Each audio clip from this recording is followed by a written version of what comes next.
Sólkerfið, rannsóknir. Það var ekki fyrr en með tilkomu sjónaukans að þekking manna á sólkerfinu jókst gríðarlega.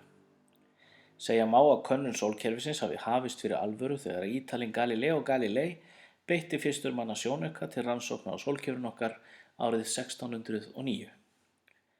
Með sjónaukanum tókst Galileo að uppgötva gíga á tunglinu, sólbletti á sólinni og 4 fylgitungl Júpíters. Með uppgötvun sinni á tunglum Júpíters tókst Galileo að færa sannfærandi rök fyrir sólmiðjukenningu Kópernikusar. Galileo tók einnig eftir sérkennilegu útliti Satúrnusar en sjónaukinn hans gaf of litla stækkun til hann áttaði sig á hvað ylli. Árið 1655 hóf hollendingurinn Christian Huygens að rannsaka Satúrnus með sjónaukanum sínum sem var talsvert betri en sjónauki Galileos. Huygens taldi að Satúrnus væri umvafinn þunnum flötum hringjum sem snertu reikistjörnuna hvergi. 20 árum síðar árið 1675 beindi ítalski stjörnufræðingurinn Giovanni Domenico Cassini sjónaukanum sínum að Satúrnusi og uppgötvaði dökka geil í hringunum sem í dag nefnd honum til heiðurs. Árið 1705 reiknaði englendingurinn Edmund Halley út að halastjörnur sem sáust 1531, 1607 og 1683 væru ein og sama halastjarnan. Með lögmál Newtons að vopni fann Halley út að halastjarnan þessi birtist á 76 ára fresti og spáði fyrir endurkomu hennar árið 1758. Sú spá gekk eftir og var halastjarnan nefnd honum til heiðurs. Snemma á 18. öld var hugtakið sólkerfi enn fremur til. Tiltölulega fátt gerðist næstu árin eða þar til stærri og betri sjónaukar komu til sögunar. Þann 13. mars árið 1781 var ensk-þýski stjörnufræðingurinn William Herschel í leit að tvístirnum í nautinu þegar hann uppgötvaði daufa þokukennda stjörnu. Herschel taldi í fyrstu að halastjörnu væri að ræða og fylgdist grannt með henni næstu nætur og eftir. Smám saman voru honum ljóst að stjarnan sýndi enga halastjörnuvirkni og komst að lokum að því að 7. reikistjörnu sólkerfisins væri að ræða. Var hún nefnd Úranus og var það fyrsta reikistjarnan sem uppgötvaðist með aðstoð sjónauka.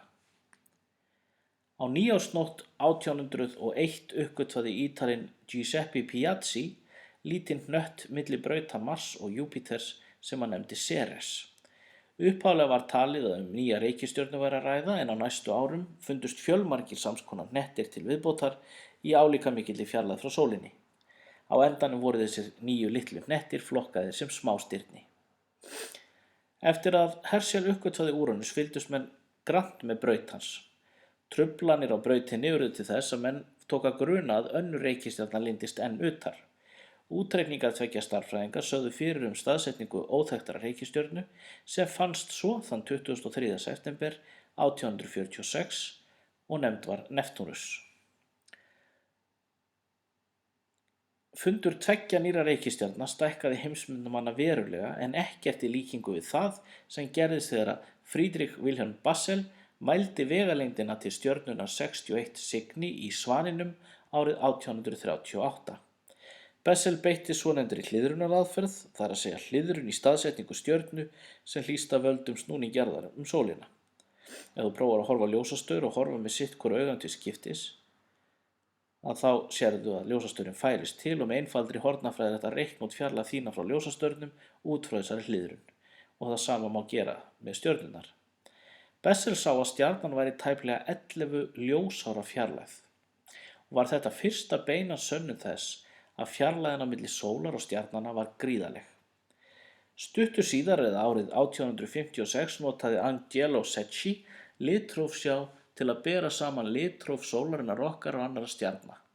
Secchi hafði þá uppgötvað að sólin var stjarna eins og allar hinar stjörnurnar á himninum.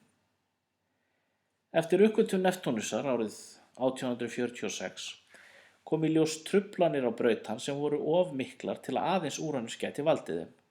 Hófu menn þá leit að reikistjörnunni X sem bar í fyrstu engan árangur. Bandaríski stjörnufræðingurinn Percival Lowell var þó ekki af baki dottinn og fyrirskipaði nákvæma leit að óséðu reikistjörnunni með sjónaukanum í Lowell stjörnuskoðunarstöðinni í Flagstaff í Arizona í Bandaríkjunum. Ungur stjörnufræðingur að nafni Clyde Tombaugh var ráðinn sérstaklega til að leita að reikistjörnunni og bar leit hans árangur þegar hann fann Plútó í tvíburunum árið 1930. Plútó var hins vegar of lítill til að geta valdið truflunum á braut Neptúnusar og fannst hann því fyrir tilviljun. Plútó var talinn í hópi reikistjarna þar til margir aðrir sambærilegir hnettir fundust á svipuðum stað í sólkerfinu. Plútó var því felldur af stalli árið 2006 og flokkaður sem dvergreikistjarna.